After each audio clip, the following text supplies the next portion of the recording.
رحم الله من قرأ الفاتحة.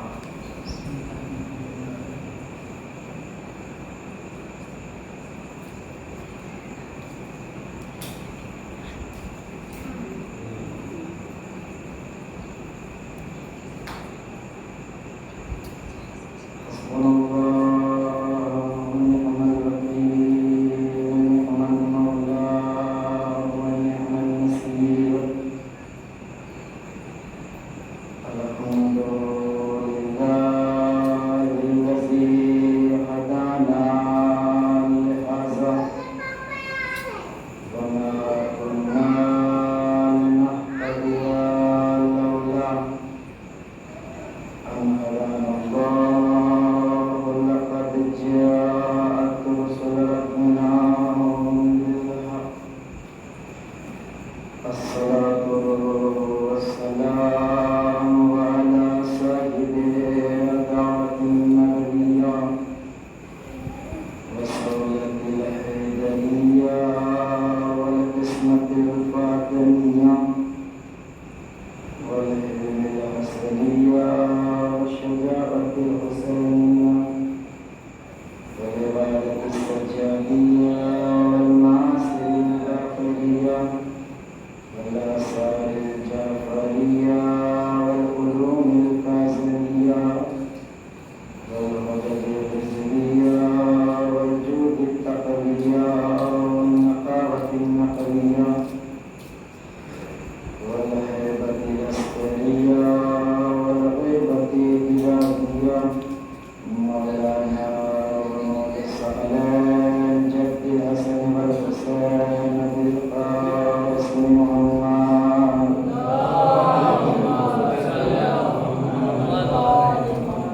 وعليه الطيبين الطاهرين المعصومين والمظلومين. أما بعد فقد قال حسين بن علي بن أبي طالب عليه السلام: بسم الله الرحمن الرحيم. فإني لا أعلم أصحابي أولى ولا خير من أصحابي. صلاة محمد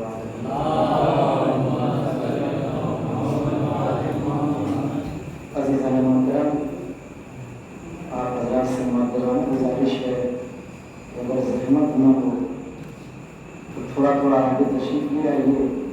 بیداری کے ساتھ اگر آپ سنیں گے تو کوشش رہے گی کہ آگے سنایا جائے.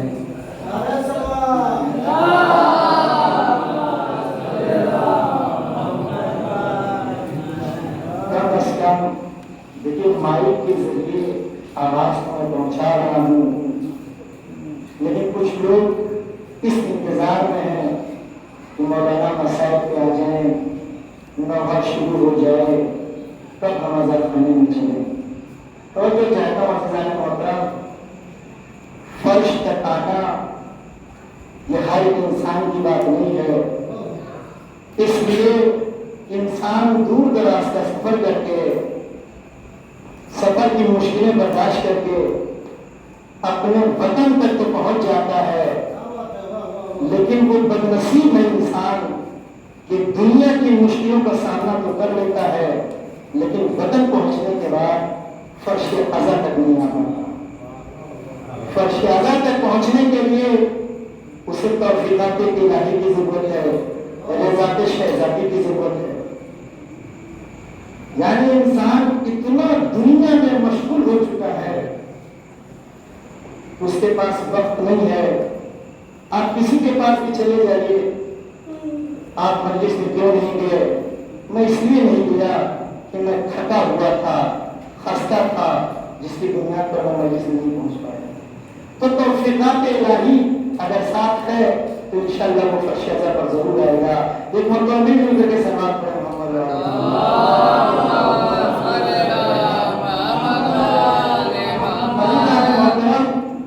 کل کی مجلس میں مولانا نے تذکرہ کیا تھا، اس لیے فرش اعضا پر بول رہا ہوں کہ فرش اعضا پر وہی آئے گا جسے عظمت فرش اعضا پتا ہو. فرش اعضا پر وہی آئے گا جسے یہ معلوم ہو کہ فرش اعضا پر فقط بستی والے نہیں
کیا جائے، اس کا کرم ہے ہمارے اوپر، اس نے مجھے کتنی توفیق دی کہ ہم فرش کا بچھا سکیں، مولا کی آزمائش کر سکیں۔ خدا کا لاکھ لاکھ شکر ہے کہ اس کریم پروردگار نے ہم جیسے غریبوں کو فرش عزا پر بیٹھنے کی توفیق عنایت فرمائی۔ توجہ دیتے ہوئے عزیزان محترم، یعنی پروردگار کا جتنا شکریہ ادا کیا جائے، وہ پروردگار کہ جس نے ہمیں فرش عزا پر بیٹھا کر کے عرش کی سیر کرائی۔ یہ تو اردو کی کمزوری ہے عزیزان محترم کہ ہم فرش کا مقایسہ آسمان سے کرتے ہیں، عرش سے کرتے ہیں، ورنہ فرش کی بلندی اور ہے، آسمان کی بلندی اور ہے، فرش کا مرتبہ اور ہے، عرش کا مرتبہ اور ہے۔ توجہ زیادہ عزیزان محترم، فرش کی بلندی اور ہے، عرش کا مرتبہ اور ہے، اس لیے آسمان وہ ہے جہاں اہل بیت کبھی کبھی جاتے ہیں۔ توجہ، آسمان وہ ہے جہاں اہل بیت کبھی کبھی جاتے ہیں، فرش عزا وہ ہے جب چاہو جہاں چاہو بچھا دو، محمد آ جائے گا، علیم آ جائے گا، فاطمہ آ جائے گی، حسن آ جائے گا۔ صلوات پڑھے محمد والے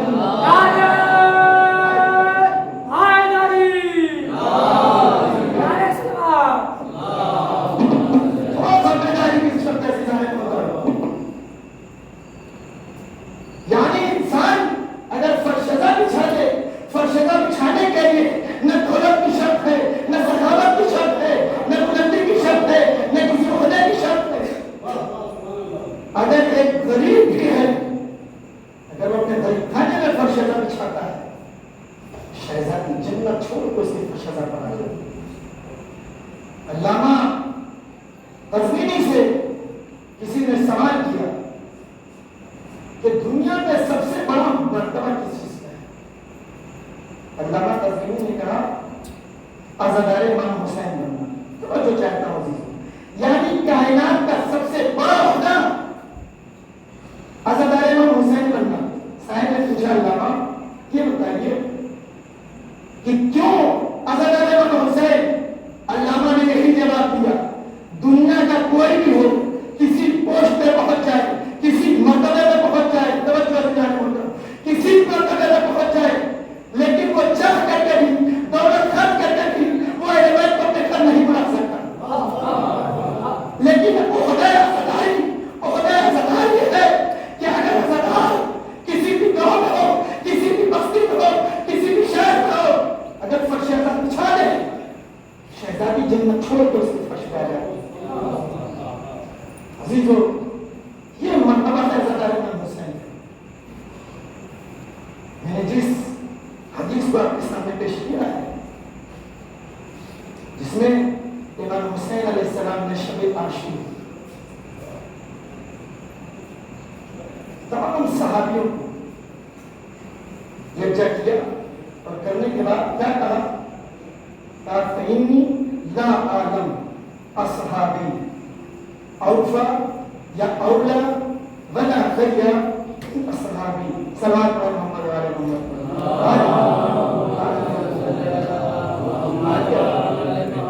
آگے ہے صلوات پر محمد و آل محمد۔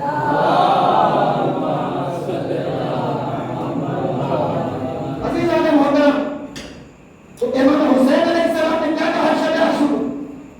فإنی لا أعلم، میں نہیں جانتا، اصحابی اپنے اصحاب کے علاوہ، اولا ولا خیر اصحابی، کہ کسی کے اصحاب اولا یا اوفا یعنی وفادار ہو اور خیر ہو۔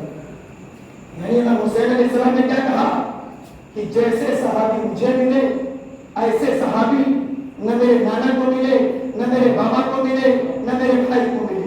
توجہ چاہتا ہوں عزیزان محترم، امام حسین علیہ السلام نے سارے صحابیوں کو دیکھا، دیکھنے کے بعد یہ جملہ کہا۔ سب سے پہلا مرحلہ یہ ہے کہ صحابی کہتے کسے ہیں۔ جب ہم اس چیز کو سمجھ جائیں گے اس کے بعد پتہ چلے گا۔ اس لیے کہ امام حسین علیہ السلام کا یہ چیلنج کربلا کے میدان میں، فإنی لا أعلم، میں نہیں جانتا، یہ کون کہہ رہا ہے؟ یہ حسین بن علی کہہ رہے ہیں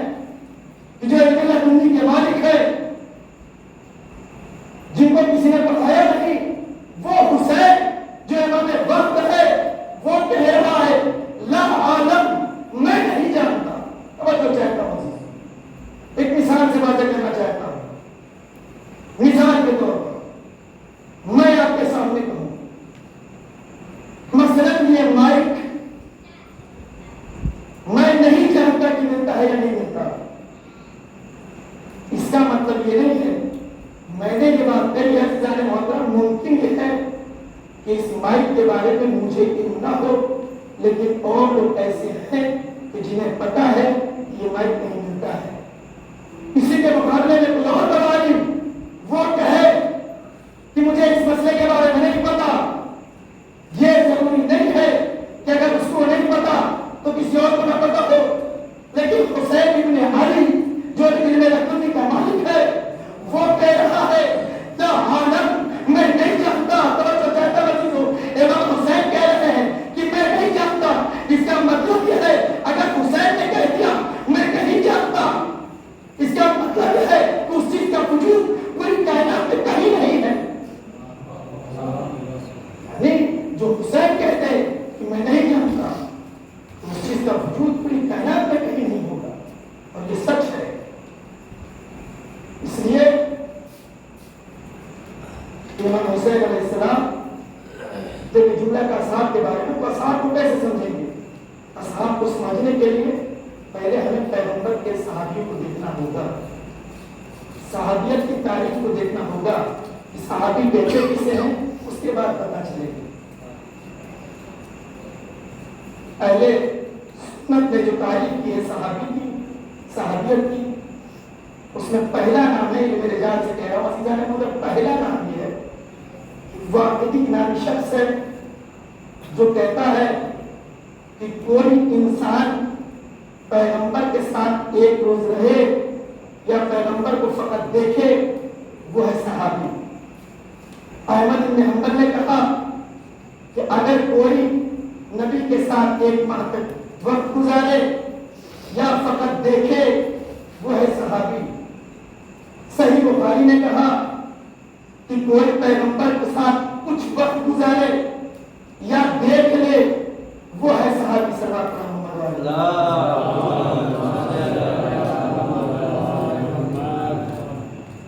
عزیزان محترم، آپ حضرات اتنا تھکے ہوئے ہیں کہ سلوات سے پتہ چلا کہ ایک سلوات پڑھیے کم سے کم نوشاد بھائی بیدار ہو جائیں۔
کچھ لوگوں نے کہا کہ گھر میں یہ مشکل ہے میں نہیں جا سکتا، کچھ لوگوں نے کہا کہ میں مریض ہوں میں نہیں جا سکتا، کچھ لوگوں نے کہا گھر میں بچہ مریض ہے میں نہیں جا سکتا۔ قرآن میں آیت نازل ہوئی پروردگار عالم کی طرف سے، آیت کیا آئی؟ لو کانا آیتن قریبن وسفرن قاصدن لتبعوک۔ توجہ چاہتا ہوں عزیزان محترم، پیغمبر نے کیا کہا کہ جنگ پہ جانا ہے کوئی مسجد سے باہر نہیں جائے گا، یہ صحابی پیغمبر ہے، کوئی نہیں جائے گا۔ کیا کہا صحابیوں نے؟ کوئی کہتا ہے بچہ مریض ہے، کوئی کہتا ہے گھر میں مشکل ہے۔ قرآن میں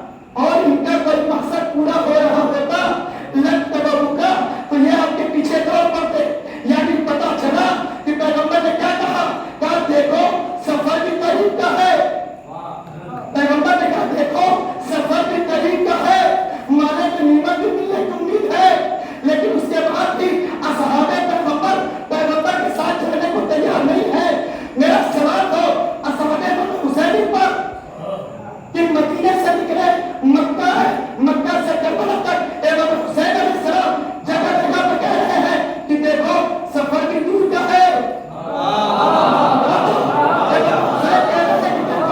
سفر بھی دور کا ہے، مانے میں قیمت بھی نہیں ملے گا، جواب میں جان بھی دینا پڑے گا، لیکن کسان امام حسین کیسے ہے کہ کوئی ایک اٹھانے کو تیار نہیں۔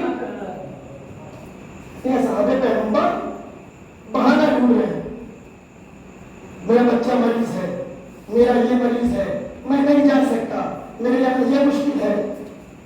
ان امام حسین علیہ السلام نے فقط یہ نہیں کہ دن کے اجالے میں بھیجا، فخر اگر امام حسین نے کیا ہے کہ جیسے صحابی مجھے ملے، نہ میرے بابا کو ملے، نہ میرے نانا کو ملے، نہ میرے بھائی کو ملے۔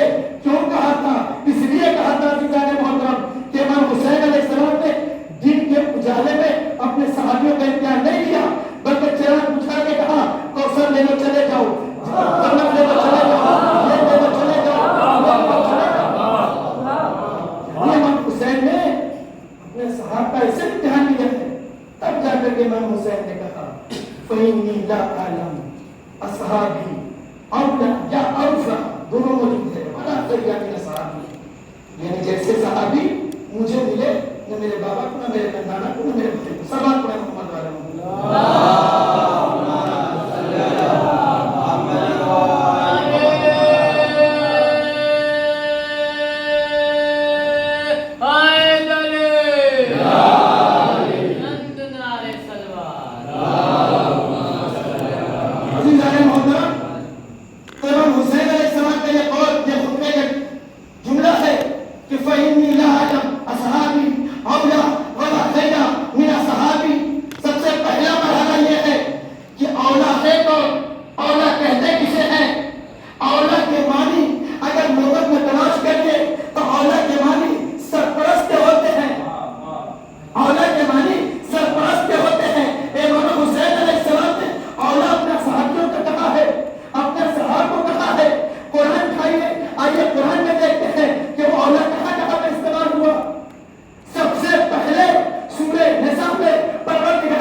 علیہ السلام نے فقط ایک جملہ کہا جیسے میرے ساتھ ہے، اگر کوئی ایسا انسان ہم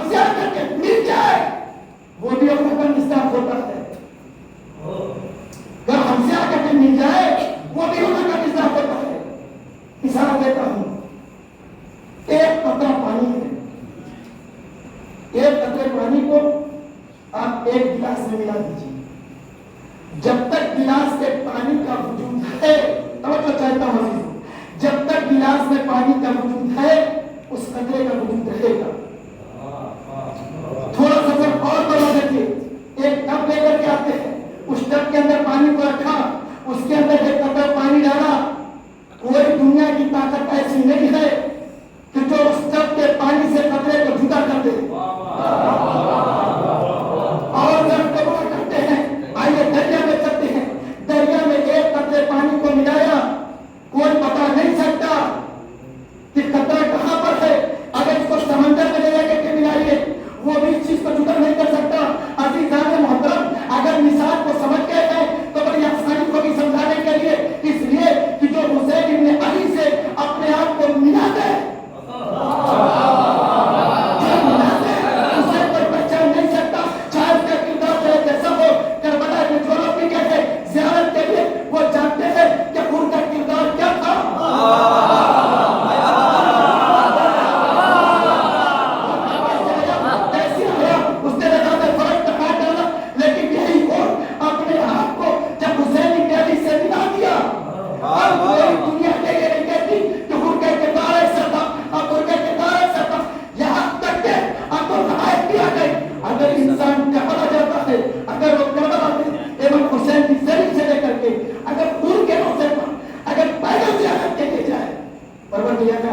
اسے دوسرے سال دوبارہ زیارت پر بلاتا ہے۔ یہ مرتبہ ہے عزیزان محترم، صلوات پڑھے محمد محمد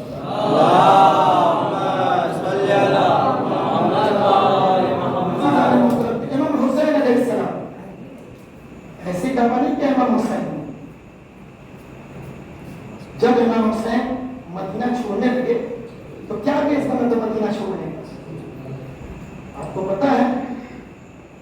اگر بچے کی تربیت اچھی ہو تو ہمیشہ باپ کا فرمانبردار ہوتا ہے بیٹا۔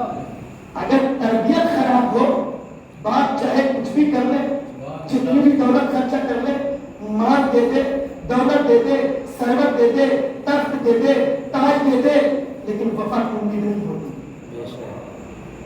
تاریخ اٹھا کر کے دیکھ لیجیے، سمجھانے کے لیے عزیزان محترم کہ جب معاویہ دنیا سے گیا، اس وقت بیٹا اس مقام پر نہیں پہنچ پایا، اس لیے کہ وہ دنیا میں مشغول تھا۔ باپ نے کیا کہا تھا؟ دیکھو تم کبھی بھی فلا فلا فلا اور حسین ابن علی سے نہ ٹکرانا، اس لیے کہ جس دن تم ان سے ٹکرا جاؤ گے اس دن تمہارا تختہ پلٹ جائے گا۔ جب یزید تخت خلافت پہ آیا تو آنے کے بعد سب سے پہلا کام، یعنی باپ نے جو منع کیا ہے یہ کام نہ کرنا، سب سے پہلا کام کیا کیا؟ اس نے خط لکھا ولید کے پاس، مدینے بھیجا، کہا دیکھو فلا فلا فلا حسین ابن علی سے بیعت دے دو، اگر وہ بیعت نہ لے تو ان کا سر قلم کر کے ہمارے پاس بھیج دو۔ اور جو چاہتا ہوں عزیزان محترم، خط آیا، خط آیا، اس وقت حسین ابن علی مسجد میں ہے، ولید نے اپنے دربار میں بلایا امام حسین علیہ السلام، وہ باریکی سے امام حسین علیہ السلام نے میسج کیا ہے دنیا والوں کے لیے، اس لیے کہ امام حسین ہمارے لیے آئیڈیل ہے، نمونے عمل ہے، اگر ان کی زندگی پر ایک ایک لمحہ اگر دیکھا جائے۔ جب ولید نے بلایا، تاریخ اٹھا کے دیکھیے کہ امام حسین علیہ السلام جو ولید کے دربار میں گئے ہیں تو اس وقت کتنے لوگوں کو اپنے ساتھ لے کر کے گئے؟ تاریخ نے بیان کیا 18 بنی ہاشموں کے ساتھ امام حسین علیہ السلام ولید کے دربار تک پہنچے، 18 بنی ہاشموں کے ساتھ۔ بتائیے یہ میسج ہے کہ نہیں میسج ہے؟ جب امام حسین علیہ السلام جب دربار جا رہے ہیں تو 18 بنی ہاشم کو لے کر کے پورا مدینہ بھرا ہوا تھا، سارے لوگ موجود تھے، لیکن حسین صرف 18 کو لے کے کیوں گئے؟ سوال ہے عزیزان محترم، یعنی یہ دنیا والوں کے لیے میسج ہے، یعنی امام حسین نے بتایا، کہا دیکھو یاد رکھو کہ کہیں پر بھی اگر تمہیں ضرورت پڑے تو اپنے خاندان والوں پر بھروسہ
کے بعد امام حسین علیہ السلام نے سے جو گفتگو ہوئی پوری تاریخ نہیں بیان کرنا.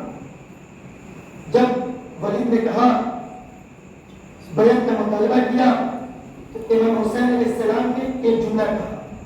کیا کہا؟ مثلی لا یبایع الاسلام، مجھ جیسا تجھ جیسے کی بیعت نہیں کر سکتا. یہ میسج ہے دنیا والوں کے لیے عزیزان محترم. اگر حسین بن علی فرید کے دربار میں یہ کہتے کہ میں تم سے بیعت نہیں کروں گا تو یہ جملہ بڑی کا نہیں رہ جاتا. لیکن حسین نے ایک پیغام دیا کہ اگر مجھ جیسے ہو تو یاد رکھو کوئی ظالم ہو، کوئی جابر ہو، کوئی بادشاہ ہو، اگر وہ تم سے بیعت کا مطالبہ کرے تم حسین ہو سے کہہ کرو. امام حسین علیہ السلام نے ایک نہیں کی ہے عزیزان محترم. یزید کے کلام سنیں گے. یزید نے پہلے اپنے لوگوں کے درمیان یہ پروپیگنڈا پھیلایا تھا اور کہا تھا یہ بتاؤ کہ میں نمازی ہوں؟ سب نے کہا ہاں. کہا میں وارث رسول ہوں؟ سب نے کہا ہاں. میں روزہ رکھتا ہوں؟ سب نے کہا ہاں. میں خوش اخلاق ہوں؟ سب نے کہا ہاں. یعنی جہاں سارے لوگ یزید کے حق میں بیعت کر رہے تھے سب نے کہا ہاں، اسی جگہ پر ایک ذات حسین بن علی کی تھی جس نے کہا تھا نہیں، جس نے کہا تھا نہیں. اور اسی نہیں کو لے کر کے حسین بن علی مدینے سے اور مدینے سے مکہ، مکہ سے کربلا ایک نہیں کو لے کر کے حسین ایک نہیں کو لے کر کے، یعنی جہاں پوری کائنات جہاں سارے لوگ یزید کے حق میں بیعت کر رہے تھے وہی پر حسین بن علی نے کہا نہیں. اسی نہیں کو لے کر کے کربلا ہے اور حسین بن علی نے کہا یہ وہی نہیں کا نتیجہ ہے جس کی بنیاد پر میں کربلا میں ہوں. اور ایک نہیں امام حسین علیہ السلام ایک نہیں کو 72 نہیں میں تبدیل کر دیا. یعنی حسین بن علی کی فقط ایک نہیں ہے بلکہ 72 لوگ ہیں حسین بن علی کے ساتھ. اور اس 72 نہیں کا نتیجہ یہ تھا میں نے بیان کیا. حسین چراغ بجھا کے کہہ رہے تھے تم چلے جاؤ، سب کہتا نہیں سب سبھی لے لو چلے جاؤ، نہیں جگہ دے لو چلے جاؤ، نہیں.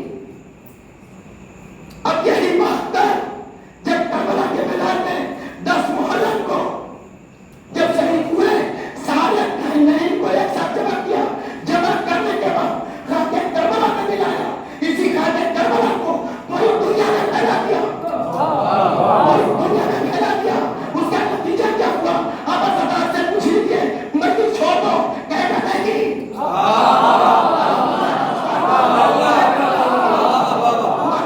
چھوڑ دو کہے گا نہیں.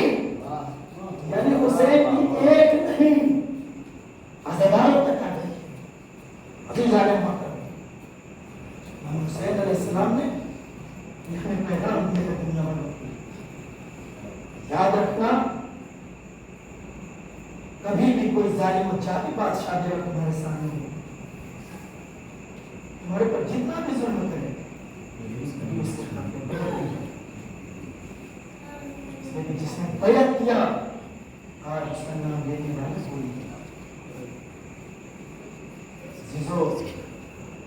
آپ مسلسل مجالس سے کر رہے ہیں اور ہر انسان کے چہرے سے یہ ظاہر ہو رہا ہے کہ وہ بہت تھکا ہوا ہے. یعنی جب سے آپ نے چاند دیکھا کبھی اس امام بارگاہ میں اس امام بارگاہ میں جاتے ہیں اور مجلس کرتے ہیں. جب 12 محرم آتی ہے یعنی 12 محرم تک ہر انسان اپنی خستگی کا اعلان کرتا ہے کہ میں تھک چکا ہوں. ذرا اندازہ لگائیں ہم عزادار امام حسین ہیں، ہم اپنی خستگی کا اعلان کرتے ہیں لیکن ایک شہزادی ہے جو جنت البقیع سے اپنے ٹوٹے ہوئے پسموں کو لے کر کے کبھی سزا خانے لے جاتی ہے کبھی سزا خانے لے جاتی ہے. فقط یہی صدا دیتی ہے ہائے میرے مولا، ہائے میرے لال کے عزادار، ہائے میرے لال کے ماپندار. ذرا انسان اپنی تھکاوٹ کا احساس کرتا ہے. شہزادی کس سے کہتے آج آپ کے سامنے فقط 2 چیزوں کا اشارہ کرنا ہے. آپ مسلسل پورے محرم امام حسین علیہ السلام کے مسائل کو سنا اور جناب علی اکبر کے مسائل کو سنا. لیکن عزیزو ایک نقطے پر اشارہ کرنا چاہتا ہوں. آپ نے روایت بھی سنی کربلا کی. کربلا میں جب حسین کے تمام صحابہ انصار شہید ہو گئے تو حسین ابن علی کے پاس جب جناب علی اکبر آئے تھے اجازت لینے کے لیے تو کیا عالم تھا.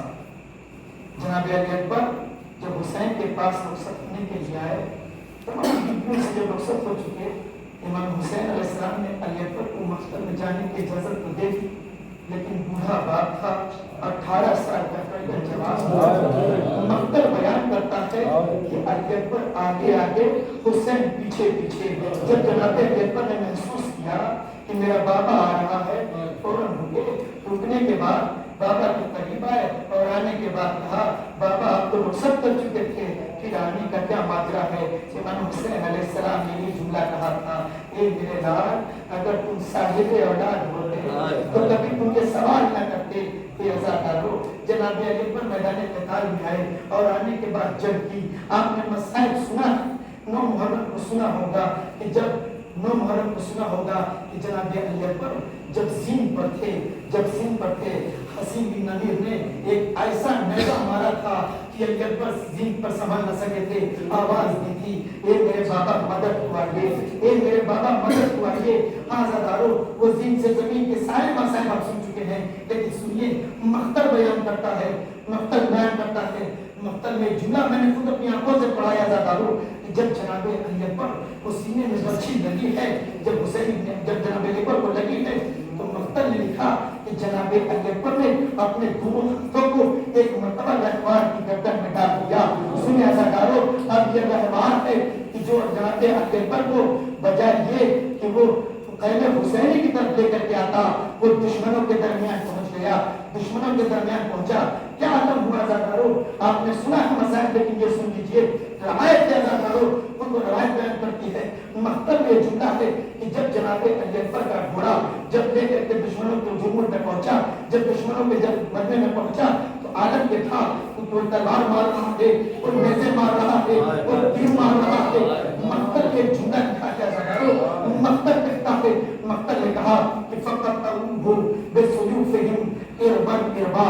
یہ لفظ استعمال کی ہے فقط تروه بسيوفهم اربا یعنی جناب علی اکبر کو جب گھوڑا جب دشمنوں کے حلقے میں لے کے پہنچا ہے نا جب پہنچا ہے تو اس وقت اس طریقے سے مطلب ہوا کہ جناب علی اکبر کو ٹکڑے ٹکڑے کر دیا گیا. آزادارو جناب علی اکبر کو اربا کی لفظ استعمال کی ہے یعنی ٹکڑے ٹکڑے کر دیا. لیکن مقتل ایک اور چیز بیان کرتا ہے حسین بن علی کی شہادت کو. امام حسین علیہ السلام کی شہادت کو ابھی آپ نے سنا تو حسین بن علی خیمے سے نکلے جناب سکینہ سے رخصت ہوئے میدان قتال میں آئے ہیں. میدان قتال میں ضرور آیا ہے سکینہ طلاق 3 دن کی بھوک 3 دن کی پیاس تھی لیکن حسین جنگ کر رہے تھے. کہاں تک چہرہ کلام جنگ کرتا آپ نے سارے مسائل سنے. حسین بن علی زین سے زمین پر آئے عزادارو ایک مرتبہ شبر حسین بن علی کے سینے پہ سوال ہوا. تاریخ میں لکھا ہے عزادارو مطلب جامع کی روایت پڑھ رہا ہوں. امام حسین علیہ السلام کے سینے پر جب شبر سوال ہوا اور ہونے کے بعد امام حسین علیہ السلام نے کہا ایک جملہ کا سنے عزادارو. امام حسین کہتے ہیں کہ تو کون ہے اپنے چہرے سے نقاب ہٹا. شبر نے ایک مرتبہ اپنے چہرے سے نقاب ہٹائی.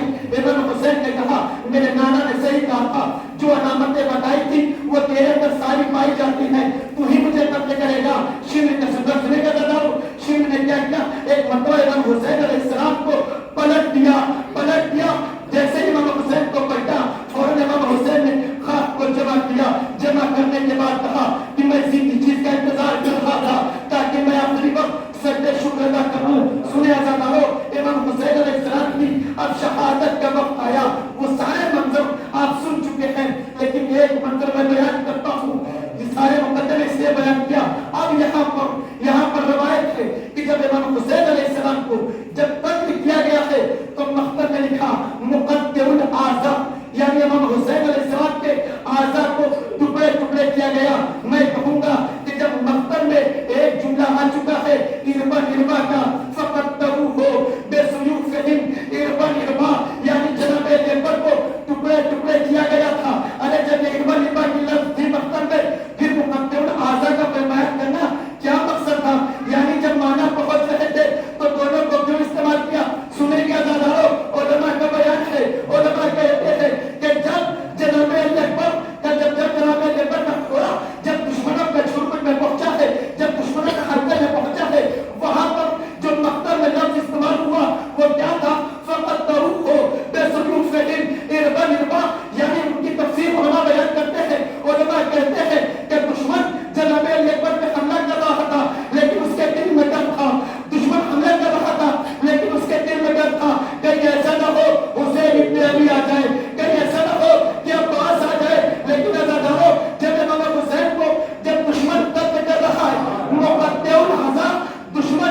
طرف ہے, ایک طرف شہزادی زینب ہے جو چادر کا سرا پکڑے ہے, مقتل بیان کرتا ہے, ایک طرف جوان ہے جو چادر کو کھینچ رہا ہے, ایک طرف بوڑھی ضعیفہ ہے